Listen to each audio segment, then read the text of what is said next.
to calculate confidence intervals and test proportions for the Pew Research example asking about primary field of study being chemistry and asking whether or not that proportion indicating chemistry as their primary field of study has changed since 2009, we need to create our own data set.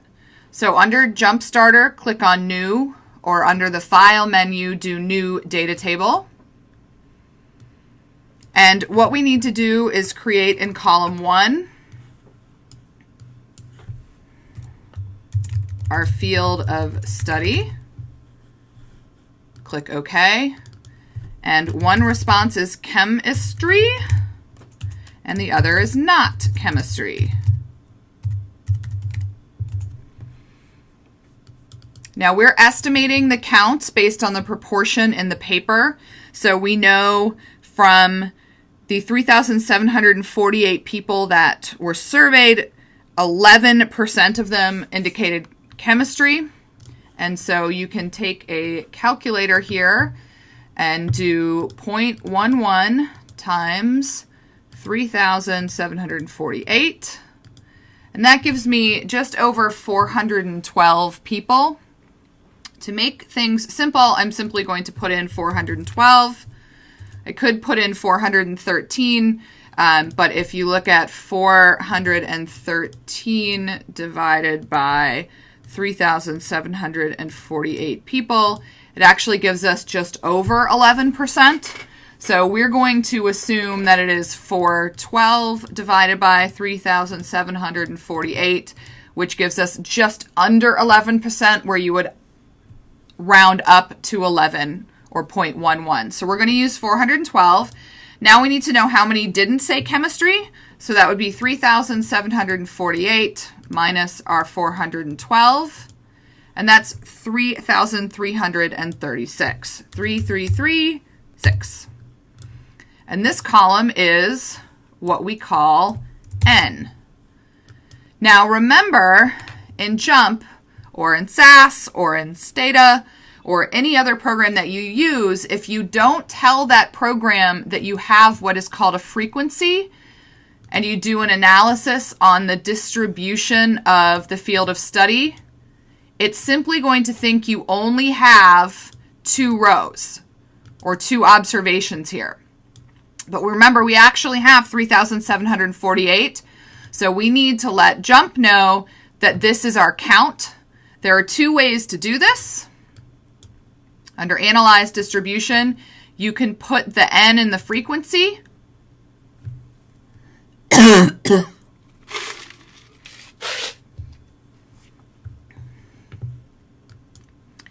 Or, since this is our only set of data here, I don't want to have to keep putting the N in the frequency. And under Column Information, I can actually pre-select the role for this column as frequency. So I can also get to it by right-clicking over here in the Columns menu and asking for column info. And you could then pre-select the role in this situation. I'm actually just going to go ahead and do it here in the pre-select role as frequency. And you can see now over here in the columns menu on the left that there's this little blue, what we would call chicken scratch. So the 5 are noticing that it's a count. So 1, 2, 3, 4 and the slash for 5. That designates the frequency. And now when I do my Analyze menu distribution, you can see that the frequency is already pre-populated with the N. And in this way, I won't forget to do it, and I won't end up with only 2 observations. So now I'm going to take my field of study and put it under Y and press. And you can see here the estimated probability of 10.99, or our 0.11. We want to use the red arrow here to test our probability. So the way that we're going to test our probability here is to test against the chemistry. And remember, our hypothesized probability is 0.14. That's from the 2009 results. We want to test if our probability is less than, so an exact one-sided binomial test here. I'm going to click the last option because I want to test this less than that. Remember, I didn't set it up to test equal to or not equal to, and I'm not going to test it if 0.11 is greater than 0.14, because of course that's not possible. So I'm testing if it's less than the hypothesized value, and I'll click done. And you can see here that I have the binomial test results. Here's my alternative. Is my proportion less than my 0.14? And it is telling me that, in fact, yes, with a p-value of less than 0.0001. That asterisk next to it right here indicates that it is statistically significant. The default in JUMP is at the 0.05 level. You could change it to a different level of alpha if you wanted to. We're actually going to look at then now getting a confidence interval. So we're going to ask JUMP for the 95% confidence interval. You can see here we get a lower bound of 0.1003 and an upper bound of 0.12034. These are slightly different than the notes for two reasons. The first reason is we actually used a count number here, 412. When we did it by hand, we didn't need that. We simply used the 0.11. So that's one reason we're getting slightly different numbers here.